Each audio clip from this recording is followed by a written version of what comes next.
After the war production had begun again, it was thought that better times were coming. Frederick the Great, after the 7 Years' War, had, as the result of superhuman efforts, left Prussia without a penny of debt. At the end of the World War, Germany was burdened with her own debt, 7 or 8 milliards of marks and beyond, that was faced with the debts of the rest of the world, the so-called reparations. The product of Germany's work thus belonged not to the nation, but to her foreign creditors. It was carried endlessly in trades for territories beyond our frontiers. Every worker had to support another worker, the product of whose labor was commandeered by the foreigner, the German. People after 25 or 30 years, in consequence of the fact that it will never be able to pay all that is demanded of it, while so gigantic as some still owing that practically it will be forced to produce more than it does today. What will the end be? And the answer to that question is pledging of our land, enslavement of our labor strength. Therefore, in the economic sphere, November 1918 was in truth no achievement, but it was the beginning of our collapse. And in the political sphere, we lost first our military prerogatives, and with that loss went the real sovereignty of our state, and then our financial independence, for there remained always the Reparations Commission, so that practically we have no longer a politically independent German Reich. We are already a colony of the outside world. We have contributed to this because so far as possible we humiliated ourselves morally.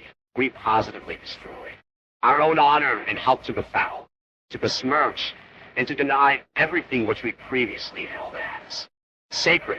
If it be objected that the revolution has won for us gains in social life, they must be extraordinarily secret. These social gains, so secret that one never sees them in practical life. They must just run like a fluid through our German atmosphere. So one may say, well, there is the 8-hour. Yeah, it was a collapse necessary to gain that. And will the 8-hour day be rendered any more secure through our becoming practically the bailiff and the drudge of the other peoples? One of these days France will say, you cannot meet your obligations. You must work more. So this achievement of the revolution is put in question first of all by the revolution. And someone has said, since the revolution the people has gained rights. The people governs. Strange, the people has now been ruling 3 years, and no one has in practice once asked its opinion. Treaties were signed which will hold us down for centuries. And who has signed the treaties? The people? No. Governments which one fine day presented themselves as governments.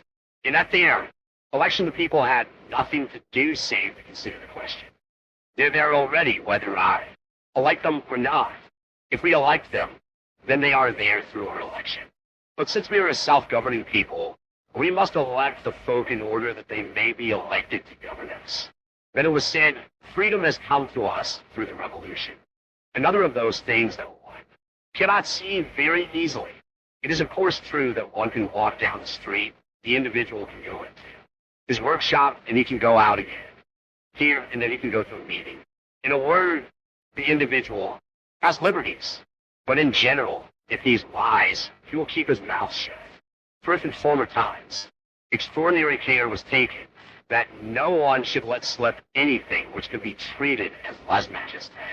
Now a man must take much greater care that he doesn't say anything which might represent an insult to the majesty of a member of Parliament. And if we ask who is responsible for our misfortune, then we must inquire who profited by our collapse. And the answer to that question is that banks and stock exchanges are more flourishing than ever before.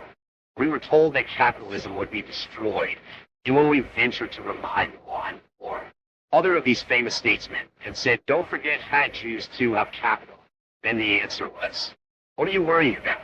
Capitalism as a whole will now be destroyed. The whole people will now be free. We're not fighting Jewish or Christian capitalism. We are fighting very capitalism. We are making the people completely free. Christian capitalism is already as good as destroyed the international Jewish stock exchange capital. Gains in proportion as the other loses ground. It is only the international stock exchange and loan capital, the so-called superstate capital, which has profited from the collapse of our economic life. The Capital which receives its character from the single superstate nation, which is itself national to the core, which fancies itself to be above all other nations, which places itself above other nations, and which already rules over them. The international stock exchange capital would be unthinkable. It would never have come without it. Founders the supranational because intensely national, Jews. The Jew has not grown poor. He gradually gets bloated. And if you don't believe me, I would ask you, if you go to one of our health resorts, you will find two sorts of visitors. The German who goes there, perhaps for the first time for a long while, to breathe a little fresh air and to recover his health. And the Jew who goes there to lose his fat. And if you go out to our mountains, whom do you find there in five?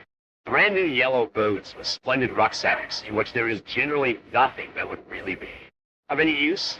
And why are they there? They go up to the hotel, usually no further than the train can take. Where the train stops, they stop too. And then they sit about somewhere within a mile from the hotel like blowflies around a corpse. These are not, you may be sure, our working classes. Neither those working with the mind, nor with the body. With their worn clothes, they leave the hotel on one side and go on climbing. They would not feel comfortable coming into this perfumed atmosphere in suits which date from 1913 or 1914.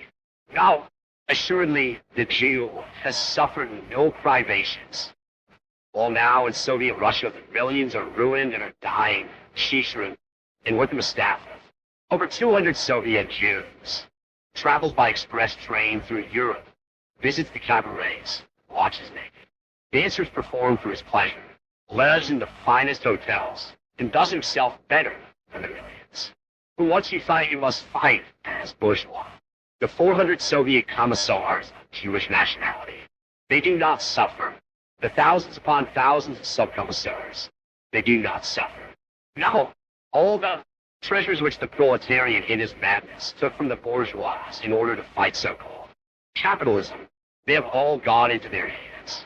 Once the worker appropriated the purse of the land, proprietor who gave the work, he took the rings, the diamonds, and rejoiced that he had now got them. Treasures which before only the bourgeoisie possessed. But in his hands they are dead things. They are veritable death gold.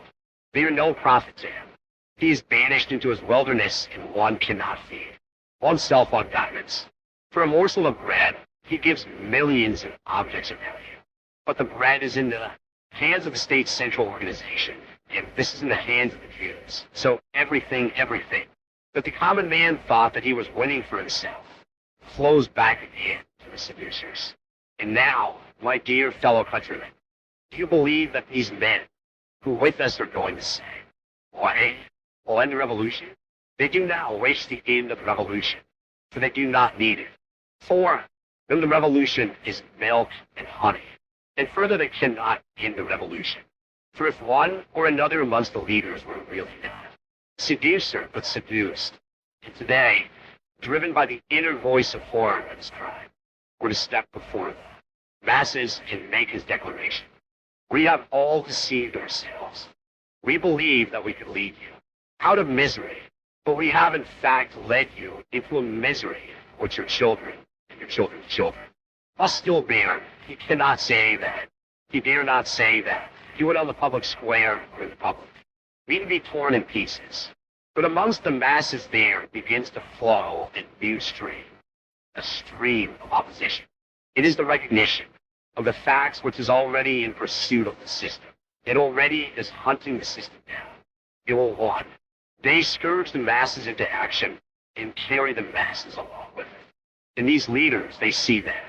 Behind them, the anti-Semitic wave grows and grows. And when the masses once recognize the facts, that is the end of these leaders. And thus the left is forced more and more to turn to Bolshevism. In Bolshevism, they see today the soul, the last possibility of preserving the present state of affairs. They realize quite accurately that the people is beaten so long as brain and hand can be kept apart. For alone neither brain nor hand can really oppose them. So long, therefore, as the socialist idea is coined only by men who see it as a means for disintegrating a nation, so long can they rest in peace.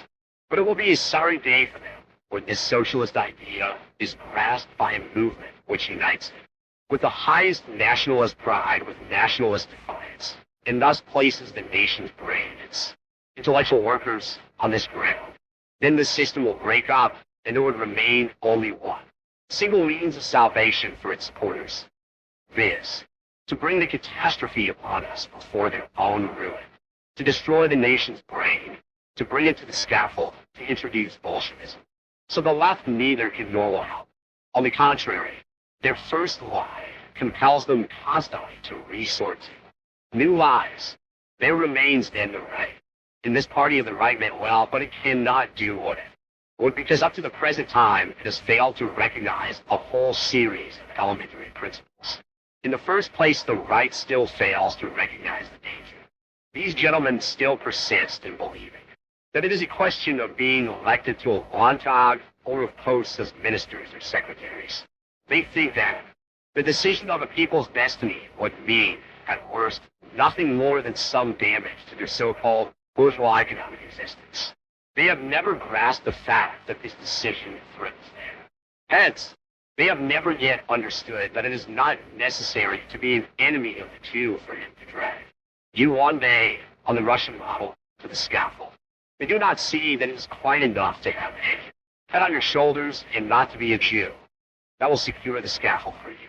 In consequence, their whole action today is so petty, so limited, so hesitating and pusillanimous.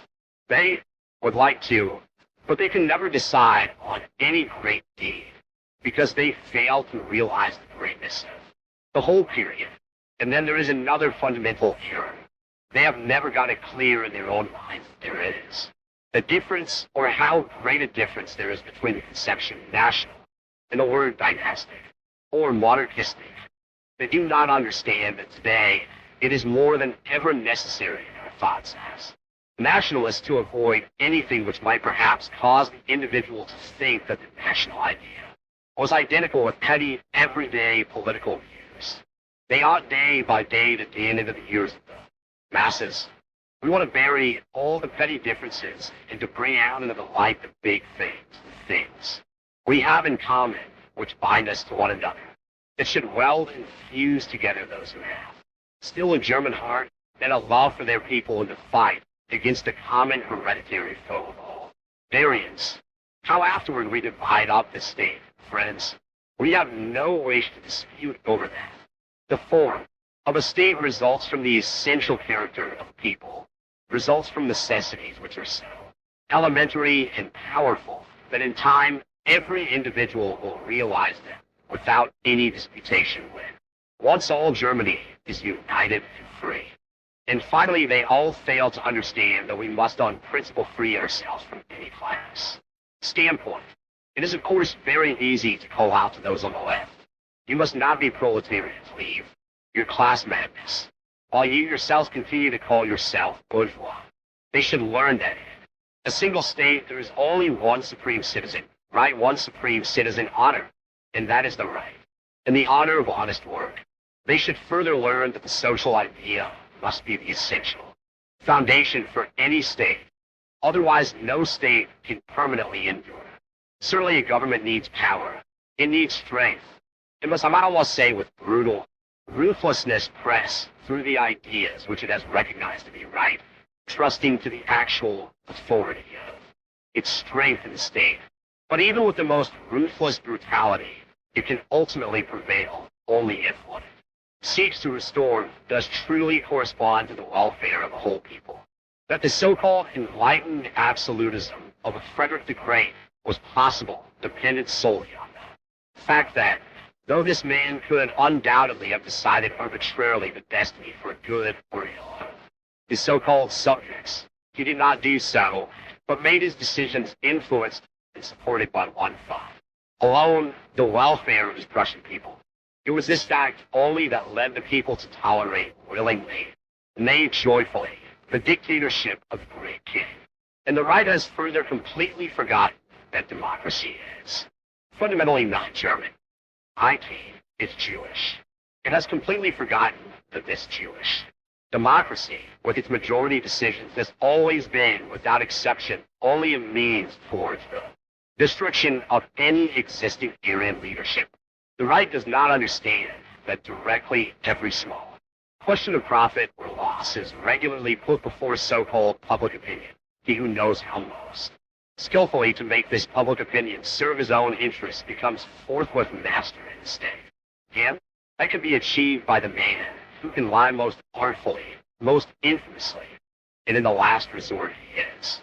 Not the German, he is, in Schopenhauer's words, the great master in the art of lying, the Jew. And finally, it has been forgotten that the condition which must precede every act is the will and the courage to speak the truth, and that we do not see today either in the right or in the left. There are only two possibilities in Germany. Do not imagine that the people will forever go with them. Middle party, the party of compromises. One day will turn to those who have most consistently foretold the coming ruin and have sought to dissociate themselves from it. In that party is either the left, and then God help us, for it will lead us to complete destruction, to Bolshevism, or else it is the party of the right, which at the last, when the people is in utter despair, when it has lost all its spirit, is no longer any faith in anything, is determined for its part ruthlessly to seize the reins of power. That is the beginning of resistance of which I spoke a few minutes ago. Here, too, there could be no compromise. There are only two possibilities, either victory of the Aryan or annihilation of the Aryan, and the victory of the Jew. It is from the recognition of this fact, from recognizing it, I would say in utter dead earnestness, that there resulted the formation of our movement. There are two principles which, when we founded the movement, we engraved upon our hearts. First, to base it on the most sober recognition of the facts, and second, to proclaim these facts with the most ruthless sincerity. And this recognition of the facts discloses at once a whole series of the most important fundamental principles which must guide this young movement which, we hope, is destined one day for greatness. 1. National and social, or two identical conceptions. It was only the Jew who succeeded through falsifying the social idea, turning it into Marxism, not only in divorcing the social idea from the national, but in actually representing them as utterly contradictory. That AME has, in fact, achieved. At the founding of this movement, we formed the decision that we would give expression to this idea of ours of the identity of the two conceptions, despite all warnings on the basis of what we had come to believe, on the basis of the sincerity of our will. We christened it national. Socialist. We said to ourselves that to be national means above everything to act with a boundless and all-embracing love for the people, and if necessary, even to die for it. And similarly, to be social means so to build up the state and the community of the people, that every individual acts in the interest of the community of the people, and must be to such an extent convinced of the goodness, of the honorable straightforwardness of this community of the people as to be ready to die for it. 2. And then we said to ourselves, there are no such things as classes. They cannot be. Class means caste, and caste means race. If there are castes in India, well and good. There it is. Possible. For there were formerly Aryans and dark aborigines. So it was in Egypt and in Rome. But with us in Germany, where everyone who is a German at all has the same blood, has the same eyes, and speaks the same language, here there can be no class. Here there can be only a single people and beyond. But nothing else. Certainly we recognize, just as anyone must recognize, that there are different occupations and professions.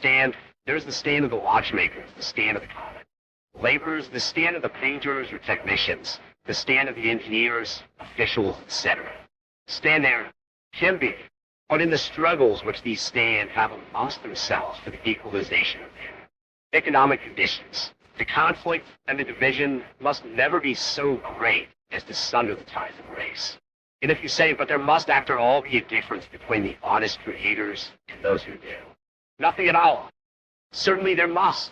That is the difference which lies in the performance of the conscientious work of the individual. Work must be the great connecting link but at the same time, the great factor which separates one man from another. The drone is the foe of us all, but the creators, it matters not whether they are brain workers or workers with the hand.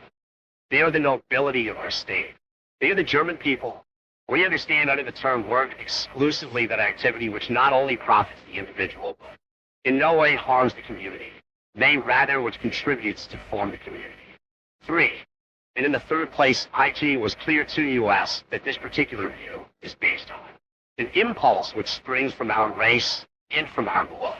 We said to ourselves that race differs from race, and further, that each race in accordance with its fundamental demand shows externally certain specific tendencies, and these tendencies can perhaps be most clearly traced in their relation to the conception of work.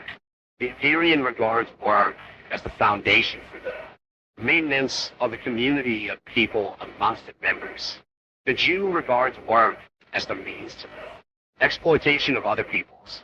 The Jew never works as a productive creator without the great aim of becoming the master. He works unproductively using and enjoying other people's work. And thus we understand the iron sentence which Mommsen once uttered. The Jew is the ferment of decomposition. Peoples, that means that the Jew destroys and must destroy because he completely lacks the conception of an activity which builds up the life of the community. And therefore, it is beside the point whether the individual Jew is decent or not. In himself, he carries those characteristics which nature has given him, and he cannot ever rid himself of those characteristics. And to us he is harmful. Whether he harms us consciously or unconsciously, that is not our affair. We have consciously to concern ourselves for the welfare of our own people. And fourthly, we were further persuaded that economic prosperity is inseparable from political freedom, and that therefore that house of lies, internationalism, must immediately collapse. We recognize that freedom can eternally be only a consequence of power, and that the source of power is the will. Consequently, all the power must be strengthened in a people with passion and ardor. And thus we realize fifthly that 5. We as National Socialists and members of the German Workers' Party, a party pledged to work, must be on principle the most fanatical nationalists. We realize that the state can be for our people a paradise only if the people can hold sway therein freely as in a paradise. We realize that a slave state will never be a paradise, but only, always and for all time, hell or a colony. 6. And then sixthly, we grasp the fact that power in the last resort is possible only where there is strength, and that strength lies not in the dead weight of numbers, but solely in energy.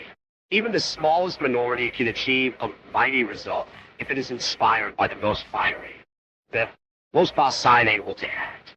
World history has always been made by minorities. And lastly, 7. If one has realized the truth, that truth is valueless so long as there is lacking the indomitable of the turn. This realization into action, these were the foundations of our movement, the truths on which it was based and which it demonstrated.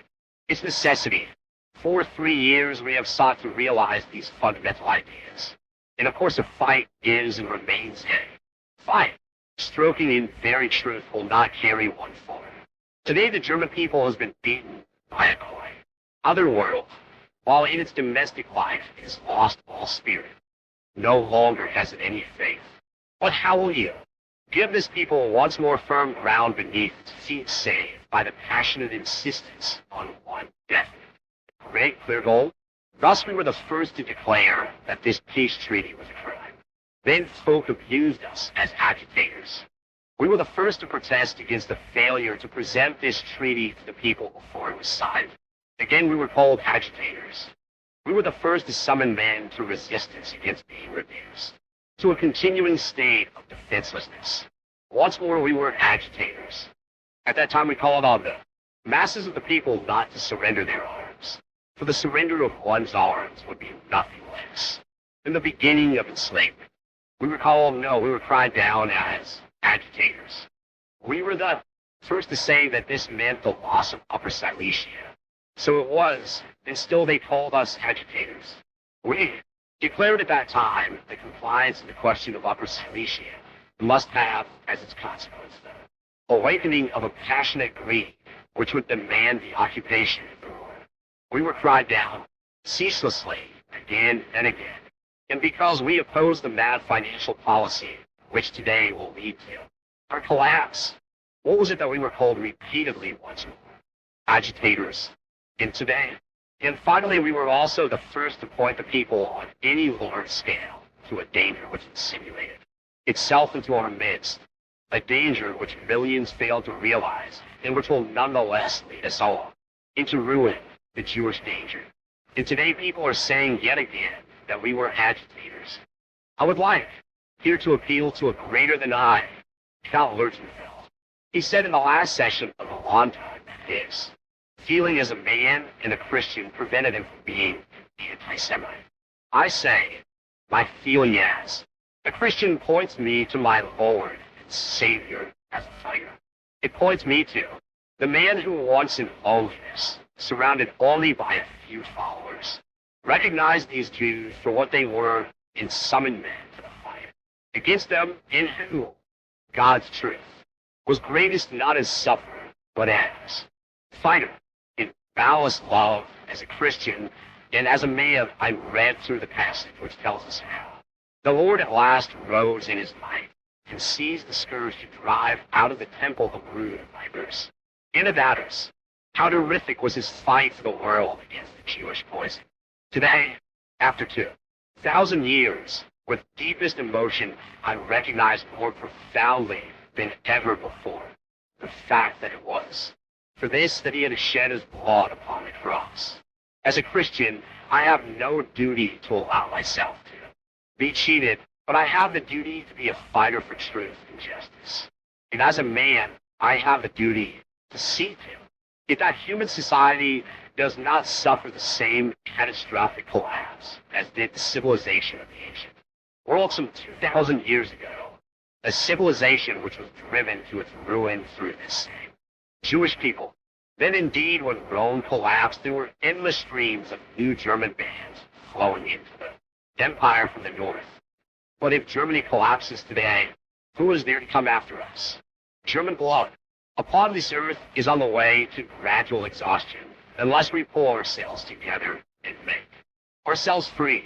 And if there is anything which could demonstrate that we are acting rightly, it is the distress which daily grows. For as a Christian, I have also a duty to my own people. And when I look on my people, I see it. Work and toil and labor. And at the end of the week, it is only for its wage wretchedness and misery. When I go out in the morning and see these men standing in their queues and look into their pinched faces, then I believe I would be no Christian, but a very devil, if I felt no pity for them if I did. Not, as did our Lord 2,000 years ago, turn against those by whom today this poor people is plundered and exploited. And through the distress, there is no doubt that the people has been aroused. Externally, perhaps, apathetic, but within there is ferment. And many may say, it is an accursed crime to stir up passions. The people. And then I say to myself, passion is already stirred through the rising tide of distress. And one day this passion will break out in one way or another. And now I would ask those who today call U.S. agitators, what then have you to give to the people is a faith to which it might cling? Nothing at all. For you yourselves have no faith in your own prescriptions. That is the mightiest thing which our movement must create for these widespread seeking and straying. Masses a new faith which will not fail them in this hour of confusion, to which they can pledge themselves, on which they can build, so that they may at least find once again a place which may bring calm to their hearts,